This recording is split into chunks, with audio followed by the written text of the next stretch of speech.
Cuando hablamos de capacidad, nos referimos a algo que los sujetos portan. Los sujetos portan en sí una serie de capacidades en un nivel básico porque son una herencia biológica que tenemos los seres humanos, ¿sí? Los seres humanos tenemos capacidad de pensar, tenemos capacidad de actuar, tenemos capacidad de imaginar, tenemos capacidad de colaborar. Entonces, cuando hablamos de capacidades, nos referimos a un conjunto de disposiciones, un conjunto de saberes hacer, de habilidades que tienen las personas y que son parte de su propia estructura vital. En este esquema un poco sencillo que ustedes están viendo en pantalla, tenemos entre los dos corchetes centrales una situación muy sencilla. Te presto un ovillo de lana y te pido que con ese ovillo de lana hagas el traje de un muñeco. Para que eso pueda ser resuelto, digamos, esto quizá no es un saber escolar, es más bien un saber doméstico, si uno quiere, ¿no es cierto? Pero es un ejemplo interesante para compartir.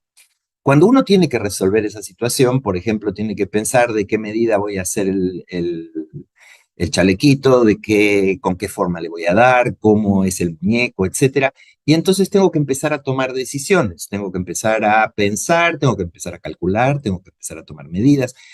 La posibilidad interna, los saberes previos, la disposición para hacer todo eso forma el bagaje interno al que llamamos capacidad. Cuando la persona entonces ejerce esa capacidad en acción y resuelve el problema, aparece un tercer elemento que es la mirada del otro.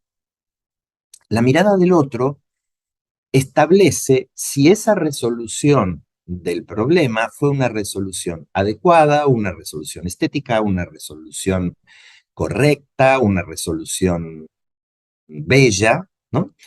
Entonces, tres elementos son importantes retener en nuestra conversación acerca de las capacidades. El primero y central es la situación de aprendizaje o la situación donde la persona tiene que movilizar sus recursos internos. Nosotros en la escuela le proponemos a los estudiantes tareas. Quiero diferenciar un minuto aquí la diferencia entre una tarea escolar y una situación. La tarea escolar puede ser, por ejemplo, que haga 7 cuentas de multiplicar. La tarea escolar puede ser, por ejemplo, que elabore el resumen de un capítulo de un libro. La tarea escolar puede ser que conteste 10 preguntas de un cuestionario. La tarea escolar puede ser que construya una pista con un robot, digamos. Esas son tareas escolares. Ahora, no siempre las tareas escolares reúnen las condiciones necesarias para hacer situaciones que movilizan las capacidades.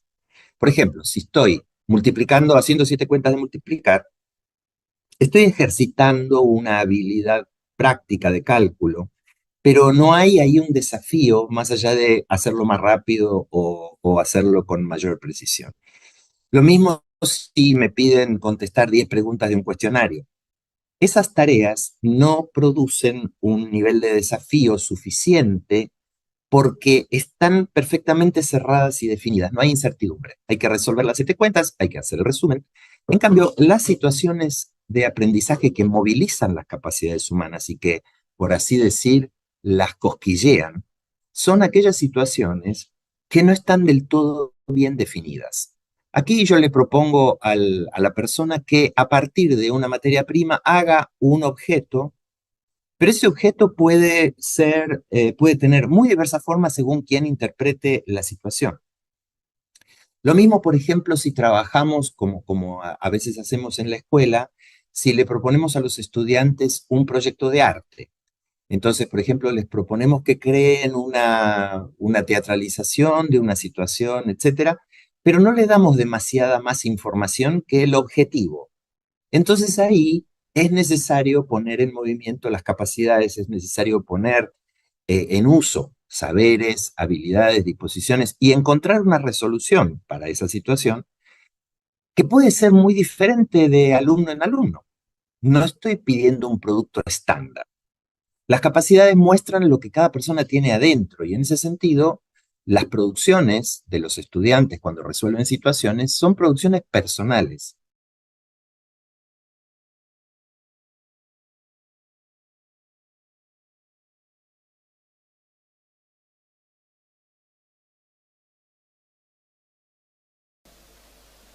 A mí me gusta representarlo con una imagen. Si ustedes le ofrecen a un estudiante un ovillo de lana y le dicen, miren, con este ovillo de lana quisiéramos que usted haga una prenda de vestir para un muñeco, les dan una situación de trabajo, les proponen un desafío. Entonces, tienen que pasar dos cosas. Primero, tiene que movilizar sus propios recursos internos. Y cuando hablamos de recursos internos es cuando hablamos de capacidad. Aquello que ya está en la persona pero que se puede expandir. Aquello que todos tienen pero que se puede optimizar. Y que se puede optimizar porque la escuela sabe cómo desarrollarlas. Entonces, las capacidades están del lado de adentro de las personas. Es lo que tenemos, es lo que podemos acrecentar.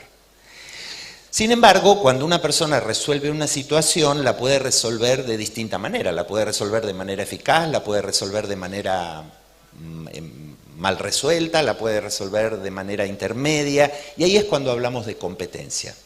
La competencia es un juicio sobre si algo se resolvió de buena manera o de una manera incorrecta o insatisfactoria.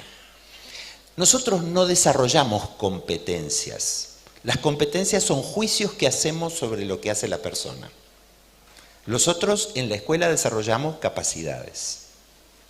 ¿Sí? Cuando las capacidades se desarrollan, las personas son más competentes. Eso está bien. Queremos que eso pase. ¿A quién no le gustaría operarse con un médico competente, ser enseñado por un docente competente? A nadie le tiene que molestar la idea de la competencia, que alguien sea competente, que alguien haga bien sus cosas. Los comparto. Ahora, ese sustrato, que es lo que nos permite manifestarnos en la acción, que es lo que nos permite producir un efecto concreto en nuestra vida, tiene a la vez una base en los aprendizajes previos. No hay capacidad sin contenidos. No es posible desarrollar una capacidad si no es alrededor de algo. No se puede pensar en abstracto, no se puede emocionarse en abstracto.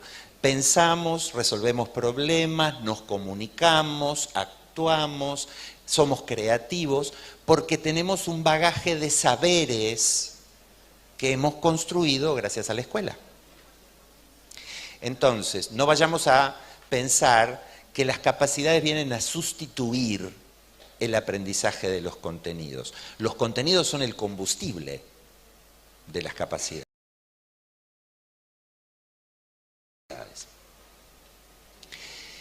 Una ventaja de hablar de capacidades, sin embargo, a diferencia de los contenidos, es que las capacidades nos permiten pensar toda la trayectoria formativa de una persona.